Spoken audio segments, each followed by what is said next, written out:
Il était 19 heures passées. Le soleil s'était couché derrière les immeubles de verre du centre-ville. La foule pressée se dispersait, les klaxons s'estompaient, et les vitrines s'éteignaient une à une. David, cadre marketing, dans une grande entreprise, rentrait du travail. Costume bien ajusté, attaché-case en main, écouteurs dans les oreilles. Sa vie était rythmée, prévisible, confortable, mais ce soir-là, quelque chose attira son regard. Sur le trottoir, une femme était assise. Elle ne mendiait pas, elle regardait juste le vide. Manteau trop grand, cheveux en désordre, visage marqué par le froid et la fatigue. David ralentit. Leurs regards se croisèrent. Quelque chose passa. Une douleur familière peut-être. Il aurait pu continuer. Il aurait dû. Mais il s'arrêta. « Bonsoir, ça va ?»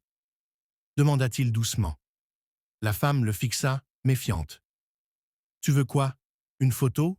Une leçon de morale ?»« Non, je veux juste savoir si tu as mangé. » Elle haussa les épaules. « Hier, oui. » Il tendit un billet. Elle refusa. « Je prends pas la charité. Mais si tu veux, parle-moi. Juste comme si j'existais. » Et David parla. Elle s'appelait Lisa. Avant, elle avait été professeure de lettres. Elle avait tout perdu. Famille, travail, logement. Une série de drames, de silences, de malchance. Ils parlèrent 1 heure. David ne vit pas le temps passer. Fasciné non par sa misère, mais par son intelligence, sa lucidité, son humanité. Avant de partir, il dit « Demain soir, j'ai une soirée d'entreprise. Viens avec moi. » Elle rit.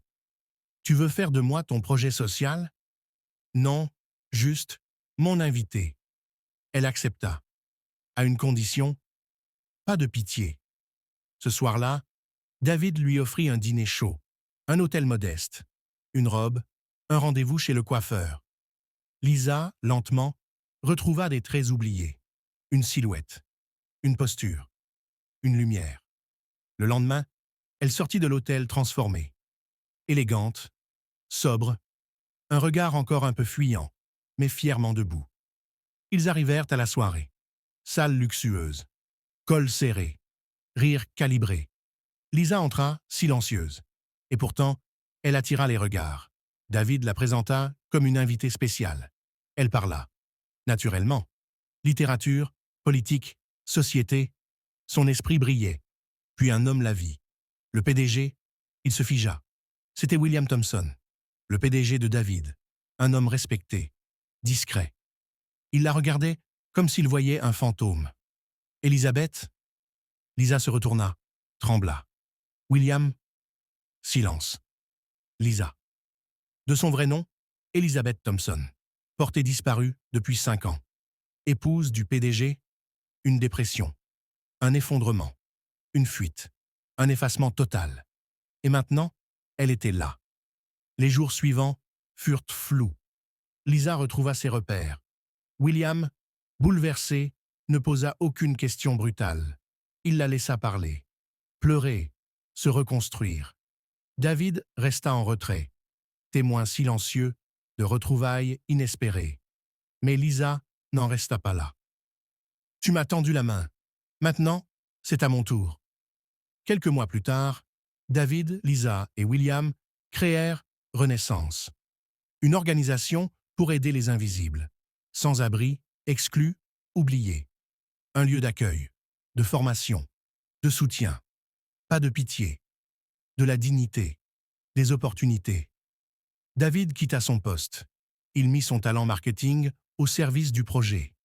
Lisa devint le cœur du programme. Son histoire touchait, inspirait, motivait. Des centaines de personnes retrouvèrent leur place, leur nom, leur humanité. David racontait cette histoire souvent, dans les écoles, dans les conférences. Il disait « Je n'ai rien fait d'extraordinaire. J'ai juste regardé quelqu'un, vraiment. Elle m'a changé. Elle a changé d'autres. Un regard peut tout changer. Dans un monde où tout va vite, où l'on évite les regards, Et si vous vous arrêtiez? Et si cette personne sur le trottoir était une histoire non terminée? Et si vous étiez celui ou celle qui tend la main? Et si un regard, un seul, pouvait changer le monde?